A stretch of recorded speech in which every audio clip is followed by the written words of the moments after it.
Iran, Iraq ప్రాంతంలో చమురు కోసం వచ్చినటువంటి అమెరికాకి చెందిన సేఫ్‌సి విష్ణు అనే ఒక నౌక మీద, అలాగే గ్రీక్‌కి చెందినటువంటి జెఫ్రోస్ అనే ఒక నౌక మీద అయితే సూసైడ్ బోట్లతో దాడి చేసింది. ఇవి చమురు కోసం వచ్చే అక్కడ ఆ ప్రాంతంలో తచ్చాడుతున్నప్పుడు ఇరాన్‌కి చెందినటువంటి సూసైడ్ బోట్లు అయితే వీటి మీద దాడి చేసి వీటినైతే కొంతవరకు ధ్వంసం చేశాయి. 38 మందిని కాపాడారు అక్కడ ఉన్నటువంటి ఇరాక్ నౌకాదళం. కానీ అందులో ఒక వ్యక్తి చనిపోయారు. ఆ వ్యక్తి మన భారతీయుడు. కానీ ఆ వ్యక్తి పూర్తి వివరాలు అయితే ఇంకా బయటికి చెప్పలేదు. అంటే ఆ వ్యక్తి గురించి ఇంకా పూర్తి వివరాలు తెలియలేదంట.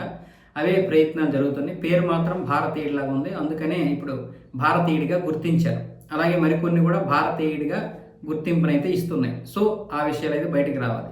ఇరాన్ చేస్తున్నటువంటి ఈ యొక్క దాడి వల్ల అక్కడ నౌకలు తీవ్రంగా ఇబ్బందికి గురవుతున్నాయి. హార్మోజ్ జలసంధిలో కూడా నిన్న థాయిలాండ్కి చెందినటువంటి భారత్ రావాల్సిన నౌక మీద దాడి జరిగింది.